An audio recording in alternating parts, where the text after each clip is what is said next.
Good morning. This is Father Stephen Kelly from St. John's Church in Detroit. We're continuing our series of daily morning meditations, where we generally look at one or another of the lessons that are assigned for morning or evening prayer, what is known as the Daily Office Lectionary.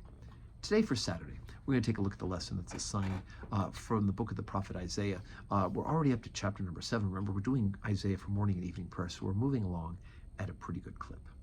So let's take a look at chapter 7, beginning at verse 10. And there's going to be a very familiar verse in here. Moreover, the Lord spake again unto Ahaz, saying, Ask thee a sign of the Lord thy God. Ask it either in the depth or in the height above. But Ahaz said, I will not ask, neither will I tempt the Lord. And he said, Hear ye now, O house of David. Is it a small thing for you to weary men, but will ye weary my God also? Therefore the Lord himself shall give you a sign. Behold, a virgin shall conceive and bear a son, and shall call his name Emmanuel. Butter and honey shall he eat, that he may know to refuse the evil and choose the good. For before the child shall know to refuse the evil and choose the good, the land that thou abhorrest shall be forsaken of both her kings. The Lord shall bring upon thee, and upon thy people, and upon thy father's house, days that have not come from the day that Ephraim departed from Judah, even the king of Assyria.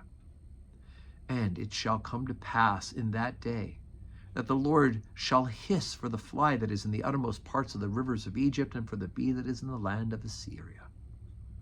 And they shall come, and shall rest all of them in the desolate valleys, and in the holes, and the rocks, and upon the thorns, and upon the bushes.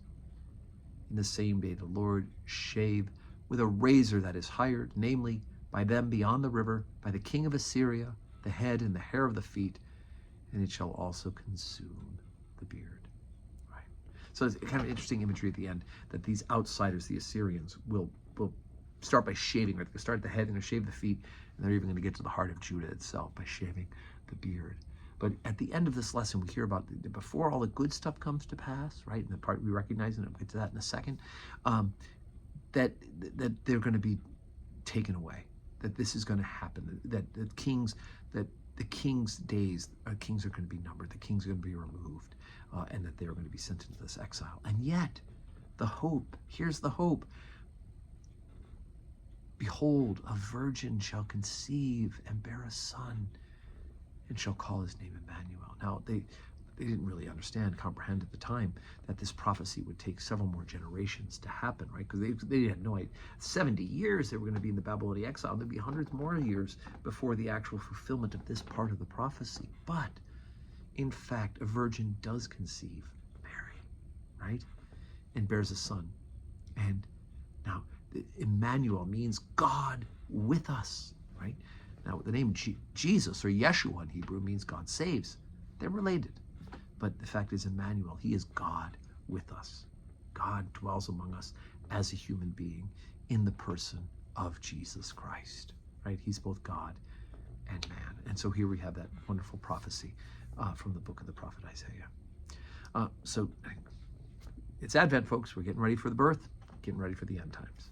And we're doing a little bit of both in the Daily Office Lectionary. So today, like as I said, today's Saturday. We don't have public worship today at St. John's, but boy, oh boy, we're ready for worship tomorrow.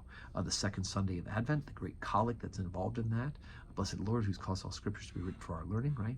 Read that we may, grant that we may in such wise read, mark, learn, and inwardly digest them, right? So that's tomorrow. I hope you'll join us for worship. 7:30 morning prayer, 8 o'clock Holy Communion, 10 o'clock Holy Communion, and 5:30 evening prayer with the opportunity to receive communion.